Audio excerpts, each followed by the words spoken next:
It is Ryan Seacrest here. There was a recent social media trend which consisted of flying on a plane with no music, no movies, no entertainment. But a better trend would be going to ChumbaCasino.com. It's like having a mini social casino in your pocket. Chumba Casino has over 100 online casino-style games, all absolutely free. It's the most fun you can have online and on a plane. So grab your free welcome bonus now at ChumbaCasino.com. Sponsored by Chumba Casino. No purchase necessary. VGW Group. Void where prohibited by law. 21 plus. Terms and conditions apply.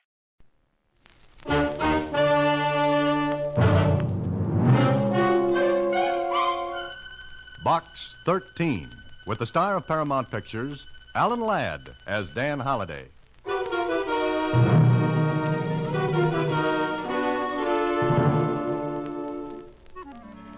Dear Mr. Box 13, I address you as Mr. because I assume you are of the male sex.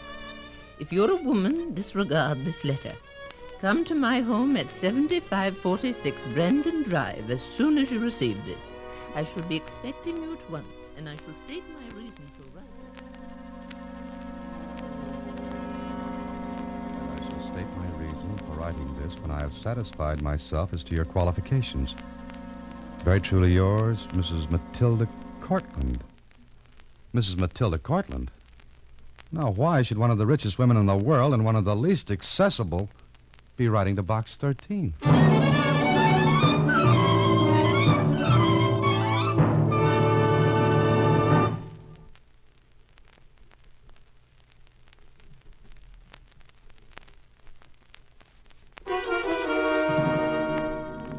And now, back to Box 13 and Dan Holliday's newest adventure, The Dowager and Dan Holliday. Golly, Mrs. Matilda Cortland. Impressed, Susie? I sure am. Why, nobody ever sees her. And practically no one knows what she looks like. She hasn't had a photograph taken in, come to think of it, I don't ever remember seeing one. Maybe she's a refuse. Susie, you mean recluse. Oh, do I? When Matilda Cortland wants help, it's got to be something big. Okay, Susie. Mrs. Cortland's wish is my command. See you later. The Cortland Mansion on Brandon Drive was the showplace of the city. People craned their necks to look at it. But all they ever saw was the dignified, prim exterior. Now, I was privileged. I saw the inside. Because when I rang the front doorbell... Yes, sir? Oh, how do you do? I'm the man from Box 13. Oh, will you come in, sir? Follow me, sir. I followed the butler down the hallway. The house was just as I expected. It was the 19th century refusing to believe that the 20th had ever rolled around. Then... One moment, if you please, sir. Yes? I beg your pardon, madam, but the gentleman you were expecting has arrived. Show him in. That will be all, Jessup? Yes, madam. Stand there for a moment. Huh? I said stand there for a moment. The room was darkened, the shades were drawn over the windows, and the heavy old-fashioned drapes let in very little light. Then my eyes became more accustomed to the darkness, and I saw her. Mrs. Matilda Cortland. Practically a legend. She was about 75. Her white hair was drawn tightly back over her head and was covered by a jet-encrusted scarf. Her dress was a museum piece, and it fell to the floor in heavy folds. Now you've seen Matilda Cortland. That's an accomplishment, young man. Yes, I know it is, Mrs. Cortland. Come closer. That's enough. Now, turn around. Turn around? Yes. Are you a sample of what this modern age has produced? It's very nice out there, Mrs. Cortland. Matter of opinion. Mm-hmm. How old are you? 32. You may sit down. Oh, thank you. Why didn't you come sooner? I only received your letter this morning. It's after 1. I ate lunch. I've developed that bad habit. You could have had lunch with me. Well, the letter didn't invite me. No matter. This is your advertisement in the Star Times? Yes, it is, Mrs. Cortland. I saw it by chance. I never read newspapers. I form my own opinions, political, social, and moral, without aid from the press. Some of us, Mrs. Cortland, like to hear other sides of the questions that may come up. Stop arguing with me. Mrs. Cortland, I came because you asked me to. I assumed you had something in mind when you wrote to Box 13. I didn't know it would be a discussion, which neither of us... That's enough, young man. Do you have a name? Oh, yes. Dan Holliday. Daniel? Only when I'm being formal. Why did you put this advertisement in the paper? Well, I told her. She listened without changing expression. When I finished... Then you don't accept payment for your services. No, I don't. Very well. You're going to help me. Oh, just a moment now. I haven't heard what you want me to do. Does that matter? You advertised that you would go anywhere, do anything. Well, maybe what you have in mind won't interest me. Mr. Holliday, I want you to do this for me. All right, then tell me what it is. Come here this evening for dinner. Oh, I'm sorry, but I have an engagement. Cancel it. Well, I can't. Nonsense. Anyone can cancel an engagement. Look, Mrs. Cortland, this is the 20th century. I know there were days when the word of Matilda Cortland was law to the society of this city, when engagements were canceled right and left to leave room and time for your dinner parties. But I still have an engagement I intend to keep. You're unreasonable. No, correction. Independent is the word. No matter. But it does matter, Mrs. Cortland. Now, if you'll excuse me. Wait. Yes? Tomorrow night, then. I think I can make that. 7 o'clock. Please be prompt. Do I dress? Of course. And meanwhile, I'm supposed to guess what you want me to do. I know the dinner isn't all of it. And that's quite right. You meet my grandson and a woman. And then? And then, no matter what I say, you're not to act surprised, astonished, or give the least sign that anything is strange or new to you. No matter what you say. You think you can manage that? I'll try, Mrs. Cortland. I'll try. Remember, what I say or do may startle you, even shock you, but under no circumstances are you to betray your feelings. Now, Jessup will show you to the door. I shall expect you tomorrow evening at 7. Well, Box 13 has brought out some pretty fancy routines, but this one was different. I found out what it was all about that evening at dinner. I met a grandson who was about 25 and a girl who was, well, maybe a little younger than he. I was still wondering what it was all about, and so was the grandson, Peter. The girl seemed nervous, ill at ease. Matilda Cortland wasn't making it any easier for her. That's right. Yes, Mrs. Cortland. Did you say your father had been an engineer? Oh, please, Grandmother. Peggy's told you he was 5 times. Peter, I am speaking to Miss Wright. Sorry. What sort of an engineer, Miss Wright? Well, he... Civil, mining, chemical, what? He was a locomotive engineer. Oh, really? On what railroad? Grandmother, please. Peter, do not interrupt. Peter, I'd like to go now. But, my dear, we were to spend an evening together. I'd heard so much about you from Peter that I feel that I'd like to know more. Yes, Mrs. Cortland. We really got to go, Grandmother. We're expected somewhere. Oh? Where are you going? Well, does that matter? Yes. Where are you going? To the Club Pierre. What's that? Daniel, do you know? Oh, yes, it's a very nice club. Dancing, dinner. A cabaret? They don't call them that anymore, Mrs. Cortland. Very well. I shall go along. What? I shall go along. But... Stop sounding like a motorboat, Peter. Well, Daniel, would you like to go? If you would. But, Grandmother, you can't go. Would I be barred because of my age? Oh, no, of course not, but... Then why can't I go? Well, I guess there's no reason, but you'd have to leave the house. I didn't expect to carry it along like a turtle with his shell. Oh, of course not. There's a very good reason I want to come along. Isn't that right, Daniel? Yes, there is. I've decided that I've been locked away from the world too long. Now I have a reason for getting out into it, renewing an old acquaintance, so to speak. Moreover, since I'm going to be married, What? What did you say? Yes. Daniel and I are engaged. Mr. Holliday, are you all right? I never felt better in my life, I think. You must be more careful, Daniel. Yes, I can see that. Well, Peter, you and Miss Wright run along then. Daniel and I will join you later. Yes, Grandmother. Come on, Peggy. Excuse me. I've reserved a table. You can just ask for me at the club. Very well. Look, Mrs. Cortland. Quiet. Now, what were you going to say? Why did you say that? About you and me, Daniel? Yeah, that's it. You saw that girl. Miss Wright? Yes. What about her? What's she got to do with this? That girl's a fortune hunter. She's after Peter's money. My money right now. And where do I fit in? I think when she realizes Peter is not liable to inherit my money, we can forget her. In other words... Exactly.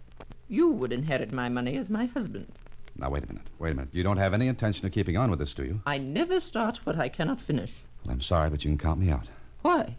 Because it's ridiculous. I love my grandson. I would do something ridiculous to make him happy. Well, go talk to him, then. I've tried. He's infatuated with that girl. All right, forget that. What kind of a reputation do you think this will give me? I'll be the fortune hunter. Not at all. You earn a very good living from your writing. Yeah, I know, but... I have enough influence to keep this out of the papers. I promise you, this will be between you, Peter, that girl, and myself. No. No, I can't. Daniel, I'm an old woman. I have nothing in the world but that boy whom I love dearly. When I die, I want to be sure he's happy. I'm lonely, Daniel. Very lonely. The only comfort I have is Peter. And that comfort would be taken away if I thought for even a moment that his happiness would be ruined by a woman who cares nothing for him, but for what money he'll have when I die. Please, Mrs. Cortland, what you're asking is... I know, a great deal. It might cause you embarrassment. But believe me when I tell you that it cost me a great deal in pride just now to confide in you, a stranger. I know what people say about me. Matilda Cortland, tyrant, moneybags, recluse. All those and more. But... Let me finish. Then you can decide. I'm afraid to leave this house. Afraid? Why? Because I'm afraid of the outside world. When my husband died, I went on. Then my daughter died. My son-in-law died. Peter is all that's left. I want him to be happy, and I'm willing to sacrifice anything to see that he is. Mrs. Cortland, you're making it tough on me. It'll be just as tough on me as you put it. How long does this go on if I agree? Until I find out. Well, I'm a sucker, Mrs. Cortland, but all right. Thank you. Now, Daniel, please take me to the Club Pier. So we went to the Club Pierre. I don't remember much about what happened, except that I felt like a goldfish in a bowl without water. Well, I played my part and went on for 2 days more. Then at my apartment. I've come to see you, Holiday, because I want to talk with you. All right, Peter, sit down and talk. You can't be serious. About grandmother, I mean. What makes you say that? Well, you just can't. Why, she's old enough to be your grandmother. She's charming, gracious. And rich. Money isn't everything. It must be to you. Now, wait a minute, Peter. What your grandmother does is none of your concern. It is when she makes a fool of herself, or when someone does it for her. Meaning me? Meaning you. I don't think I have. Besides, I'm having fun. I've learned to drive her electric runabout. It's a little slow, Oh, but you're not it's, even serious now. How do you know? Because it's ridiculous. Maybe she thinks your romance is ridiculous. That's none of your business. All right. All right, it's none of my business. And what I do is none of your business. And you insist on going on with this? Why do you say that? Because if you do, I'll find a way to stop it. Oh? How? I don't know, but I will. Is that a threat, Peter? No, that's a promise. All right. As long as we're playing Oh Promise Me, I can promise you that I'll take care of myself. Well, we'll see about that, Holiday. And I warn you, you're going to get into trouble. How to have fun anytime, anywhere. Step 1, go to ChumbaCasino.com. ChumbaCasino.com. Got it. Step 2, collect your welcome bonus. Come to Papa Welcome Bonus. Step 3, play hundreds of casino-style games for free. That's a lot of games. All for free? Step 4, unleash your excitement. Woohoo! Chumba Casino has been delivering thrills for over a decade. So claim your free welcome bonus now and live the Chumba life. Visit ChumbaCasino.com. No purchase necessary. VGW Group. Void where prohibited by law. 21 plus. Terms and conditions apply.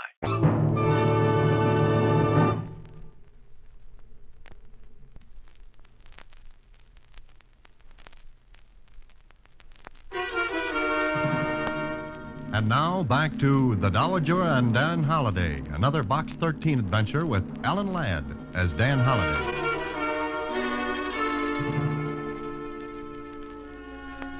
Well, it all looks so simple. Just go along with the game and tell Matilda Cortland called it off. Yeah, sure, that was all. Then one night at her home... Tonight, Daniel, you're taking me to the opera. Oh?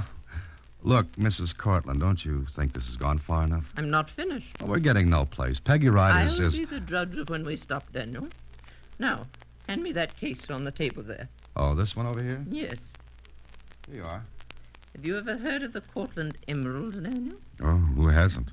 Now you're going to see them. Beautiful, aren't they? Well, I won't argue with you.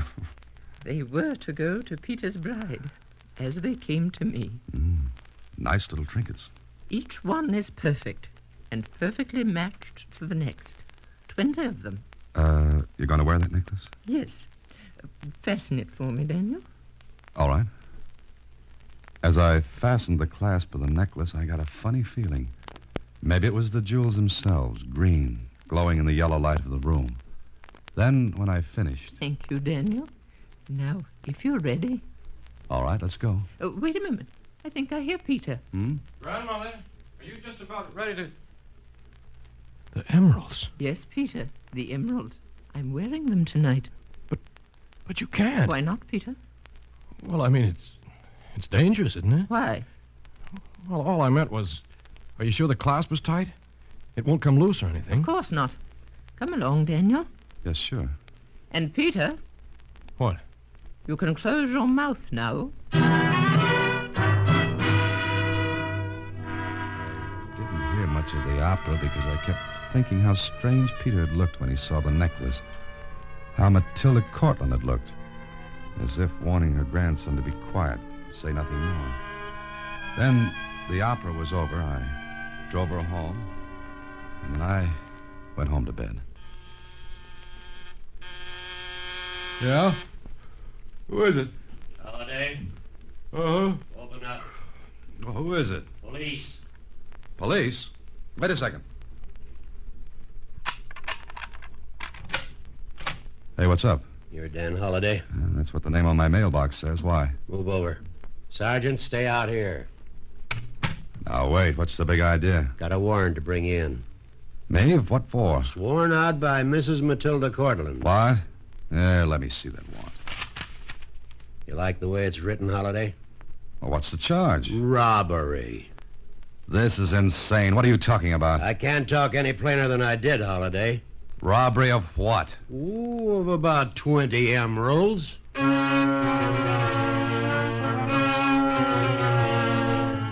necklace almost immediately after I came inside this house. It was just after I'd left Mr. Holiday. No one else was with you. You know as well as I do that I didn't take that necklace. It was missing. Then look all over the house. The insurance company has already done that. Well, Holiday? You said that once. Did I? Well, you didn't answer it. I can't. Will you need me anymore, officer? No, I don't. Excuse me. You can hang up Jessup. I've taken it here in the library. Yes, of course. It's for you, officer. Thank you. Hello? Uh-huh. Oh. Okay.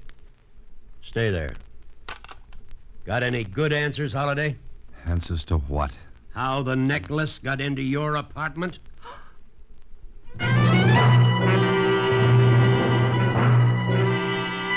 Oh, this was a beauty.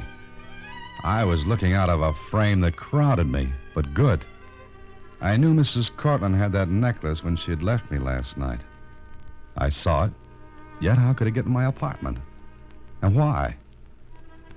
So I saw Kling, and he pulled some strings, and I was out on bail. I had to get some answers fast, and I thought Peter could give them to me. I'm sorry, Holiday. I can't do a thing. Listen, you saw that necklace when your grandmother and I left for the opera last night. And I saw it when I brought her home. Then how did it get into your apartment? Maybe you've got an answer. No. Listen, your eyes popped out of your head when you saw your grandmother wearing that necklace last night. Why? I knew something would happen. How did you know? What gives you the right to question me? I'm doing it. All right, go ahead and ask. I was with your grandmother all evening. And I wasn't. If you want to check, go ahead. But it looks as though you're in a mess, Holiday. Well, there's nothing I could add to that. Sure, I checked. Peter was in the clear. He hadn't been near his grandmother from the time he saw us until the next morning. Yet someone had to take that necklace and plant it in my apartment. And it looked like a frame-up between Peter and his grandmother. But why? Why frame me? Why go through this whole elaborate fix just to fasten a crime on a guy they'd never seen before? And I got an idea. I went to the insurance company. Of course, Mr. Holliday, now that the necklace is recovered, we have nothing more to do with the case. But if it hadn't been recovered, you'd have paid the claim, right? Certainly. But it's not the insurance money they were after. Mrs. Cortland? Certainly not. Why, she's enormously wealthy. Yeah. But you know, it is a little strange, come to think of it. What's strange, come to think of what? Probably nothing, but we were due for our routine checkup in just 2 days. Checkup? Of what? Well, you must know we make a checkup on insured objects every so often. And one was due in 2 days. Yes. Oh, I see. I beg your pardon? Oh, nothing. Well, thanks very much. But it still didn't make sense. It still came back to the necklace being found in my apartment. Then I figured out another angle. And my next stop was to see Miss Peggy Wright. What do you mean? What are you talking about? I asked a simple question, Miss Wright. And that was, when were you and Peter planning to leave? Leave? Leave where? Now, cut it out. You know what I'm talking about.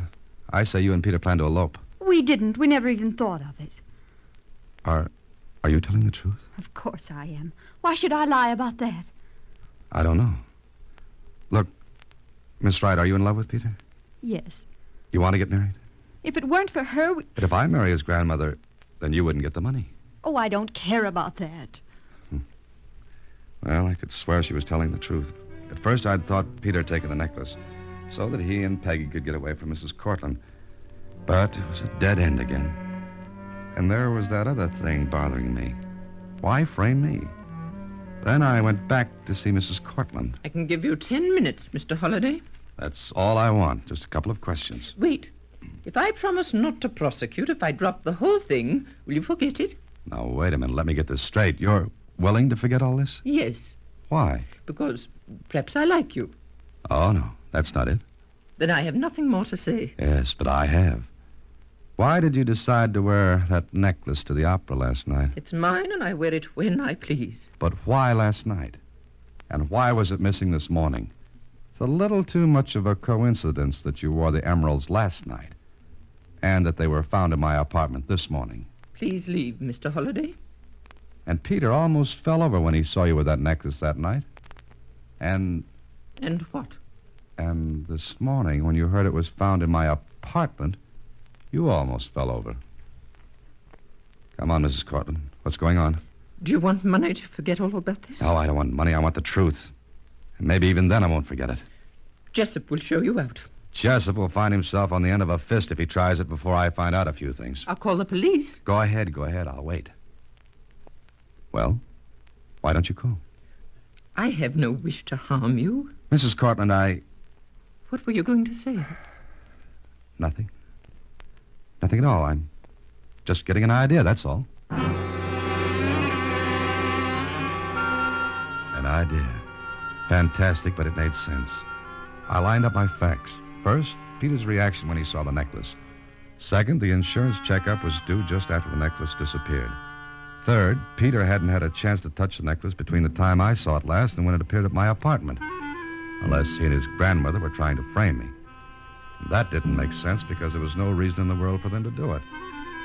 So I called to Kling, another chase around the city, and I found the man I was looking for.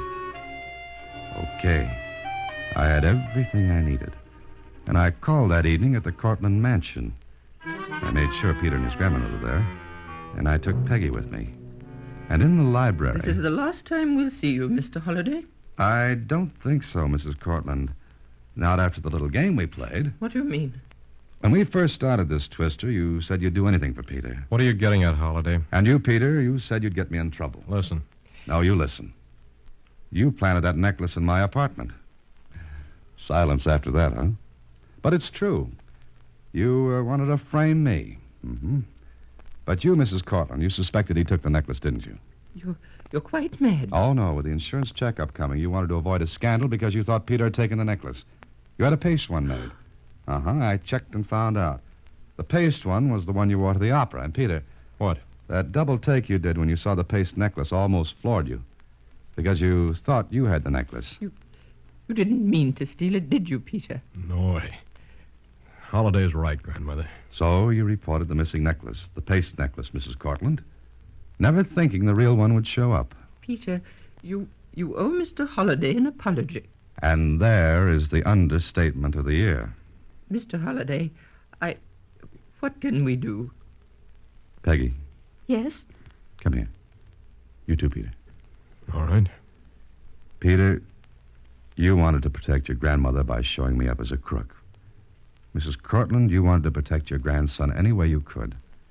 It seems to me a lot of energy was wasted that could be used to good advantage. What do you mean? Why don't you stop trying to run other people's lives, Mrs. Cortlandt? Let Peter and Peggy get married. I'm sure it isn't his money she's after.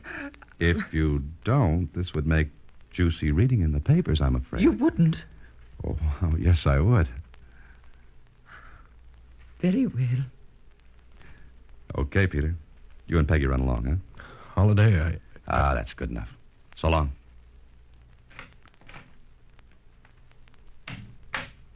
And I, Mr. Holliday? You and I are going to the Club Pierre. You're very chivalrous, Mr. Daniel. So he admits chivalry still lives. Okay, let's go. I'll get the electric runabout and we... No. Let's go in your car. The runabout's a little slow.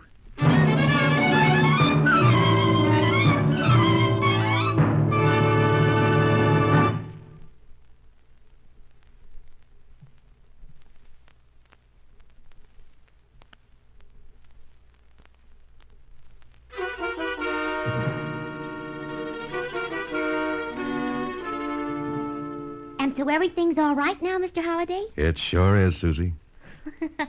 Oh. What's so funny? I was just thinking. She couldn't have lost the paste necklace. All right. I'll play straight man. Why not? Because it would have stuck to her neck. See? Oh, I'll go get the mail for Box 13. Good night, Mr. Holliday. Next week, same time, through the courtesy of Paramount Pictures, Alan Ladd stars as Dan Holliday in Box 13. Box 13 is directed by Richard Sandville with an original story by Russell Hughes. Original music is composed and conducted by Rudy Schrager. The part of Susie is played by Sylvia Picker. Production is supervised by Vern Karstensen. This is a Mayfair production from Hollywood. Watch for Alan Ladd in his latest Paramount picture. Hello, it is Ryan, and I was on a flight the other day playing one of my favorite social spin slot games on ChumbaCasino.com. I looked over at the person sitting next to me, and you know what they were doing? They were also playing Chumba Casino. Coincidence? I think not. Everybody's loving having fun with it. Chumba Casino is home to hundreds of casino-style games that you can play for free anytime, anywhere, even at 30,000 feet. So sign up now at ChumbaCasino.com to claim your free welcome bonus. That's ChumbaCasino.com and live the Chumba life. No purchase necessary. VGW Group. Void where prohibited by law. See terms and conditions. 18+.